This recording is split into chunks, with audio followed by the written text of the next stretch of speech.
A maioria dos portugueses que eu conheci fora de Portugal. Eu conheci na Suíça, na Irlanda, na França.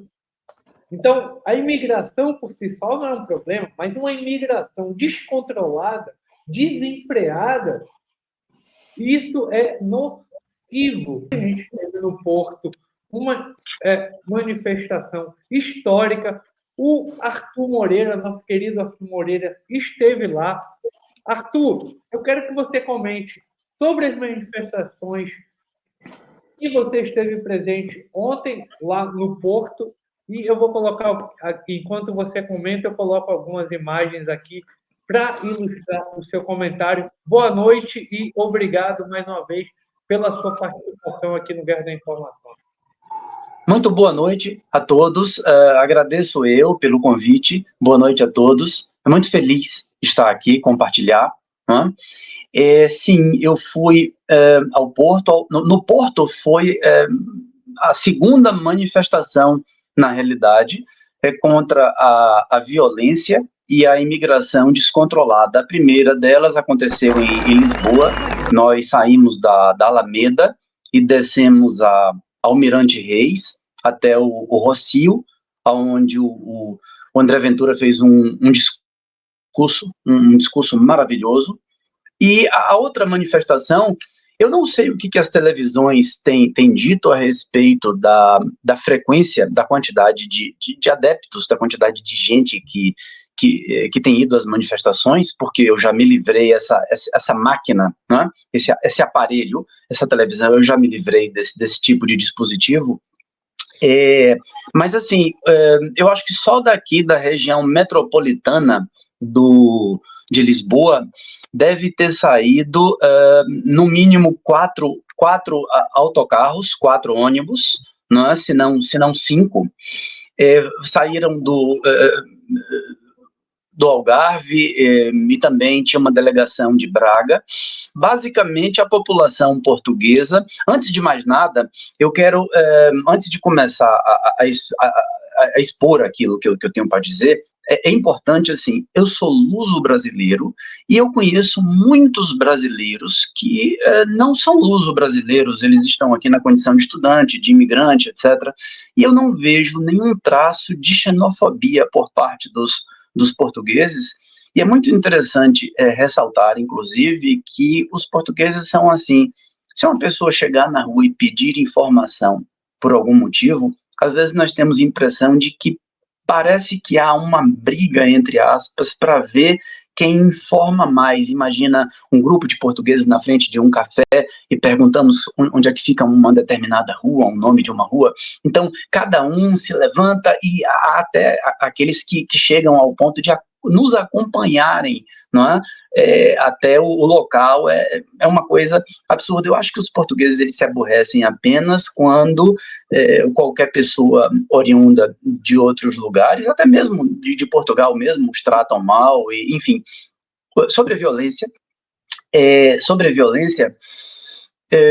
Portugal sempre foi um país seguro, muito seguro, e se não me falha a memória, até pouco tempo, Portugal só perdia em termos de segurança a nível europeu para a Islândia. A Islândia é um primor de tanta segurança, então imaginem a qualidade da segurança de Portugal, e os portugueses estão habituados com essa segurança. Então, de uma hora para outra, por conta da imigração descontrolada, para quem não sabe, é uma coisa que não precisa se notar estatisticamente, é visível a olho nu, mas é uma quantidade imensa de gente, lotam cidades, muda a vida por completo de certas cidades de Portugal. As pessoas ficam desesperadas porque de repente chega uma quantidade imensa de pessoas de outros países que não tem aquele senso civilizatório de pacifismo, de respeito, de civilidade, aquela educação, etc. Isso desestrutura por completo. Então, de uma hora para outra, Portugal encontra-se acometido de gangues de jovens na rua, bebedeiras, aplicação de golpes, que isso não existia em Portugal. Imagina, por exemplo, uma pessoa, um grupo pega um carro e toca a campainha da casa de uma pessoa, passando-se por um reparador de elétrico, um reparador de encanamento ou de televisão, etc., e entra na casa da pessoa e realiza um assalto. E só para dar um exemplo completamente diferente, não esquecer da violência acústica, porque no Brasil, todos nós sabemos que a violência acústica, os brasileiros, de forma muito equivocada, gostam de chamar a violência acústica de falta de educação, som automotivo, não é? Arthur, Isso, sim. Cara, Arthur, eu adorei essa expressão agora. Eu vou até anotar aqui, violência acústica, porque claro. Eu já tive muitas vezes essa violência acústica. Eu estava ali em Ipanema, numa boa, aí chegava uns, não sei da onde, botava aquela caixa de som ali do meu lado. Isso é uma violência acústica. Eu gostei claro. disso. Eu aprendi eu chamava de falta de educação também. Não. Chamava de violência acústica. Eu gostei disso. É uma violência acústica porque o que acontece, a partir do momento em que se chama de falta de educação, nós estamos, na realidade, atenuando, nós estamos tratando aquela pessoa má, aquela pessoa agressiva, violenta, como uma pessoa alijada de uma estrutura educacional que é uma coisa totalmente inapropriada. Observe uma coisa, no Brasil, se uma pessoa estiver conduzindo um veículo em direção a uma faixa de pedestres, a pessoa não para. Nós, brasileiros, nós sabemos disso, mas se tiver um policial em pé ali do lado, ela para. E aí eu pergunto, o que foi que houve? Ela, de repente, ficou educada? Ela, repentinamente, ela se tornou uma pessoa... Isso não faz o menor sentido. Então, assim, aqui em Portugal tem belíssimas praias fluviais, só para dar um exemplo. Então, as pessoas chegam com carros, com sons, e impõe aos outros os seus sons em alto volume, dentro do comboio, dentro dos trens, telefones, não é? Com música, música em alto volume, sem fones de ouvido, ou então falando ao telefone de forma... Então, assim, os portugueses não estão habituados com isso, e qualquer esforço, qualquer crítica contra a imigração exacerbada, contra a imigração sem critério, descontrolada, isso rigorosamente nada tem a ver com xenofobia. Não, os portugueses não são xenofóbicos. Então imagina, por exemplo, se eu chegar para uma pessoa e disser assim, você gosta de azeite de oliva? Ah, eu adoro. Então, que tal você beber 5 litros agora, em 15 minutos? Isso não faz sentido, então tudo tem que ser na medida certa. Só para dar um exemplo, eu vejo gente do próprio Chega comentando que não é contra a pessoa do imigrante, é contra a desestrutura do país, o aumento da violência, e Portugal não tem estrutura ainda para receber ou para estabelecer certos critérios. Imagina, por exemplo, Portugal carece de médicos.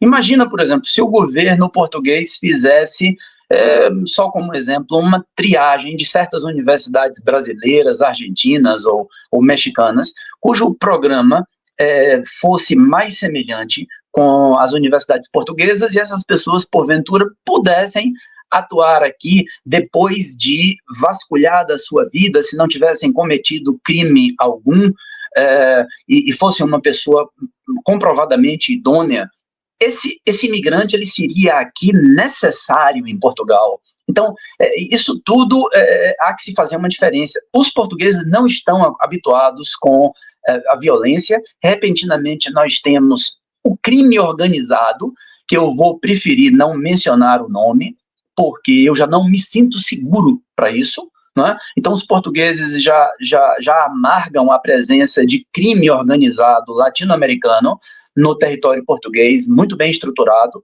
inclusive. Isso é uma lástima. A manifestação do Porto, ela transcorreu majoritariamente de forma tranquila, de forma... Sim, Arthur, sim. Deixa eu liberar aqui o Vicente, que tá na agenda dele. Claro. Mas, antes disso, Vicente, vamos lá. A gente sabe que, assim, É porque, às vezes, por exemplo, eu converso com vários portugueses amigos meus. A maioria dos portugueses que eu conheço, e que eu convivi mesmo, foi na Suíça. Ou seja, assim, os portugueses estão lá na Suíça. E aí eu converso com outros portugueses e falam, imigração não. Tá, você quer que Portugal seja como Cuba? Ninguém entra e ninguém sai? Pô, isso não existe. Porque, assim, Claro. é justo que você mande 500 mil portugueses para o Brasil e não queira receber nenhum brasileiro? Não é. É justo que você mande vários mil portugueses para Irlanda, Reino Unido em geral, né? Suíça, França, e não receba ninguém? Só que não é essa a questão, né? Como é que você vê? E Portugal é um país pequeno, né? Com todo respeito, em termos geográficos, é um país pequeno. São 10 milhões de pessoas ali. Ou seja, tem que ter um controle ainda maior, como tem lá na Suíça.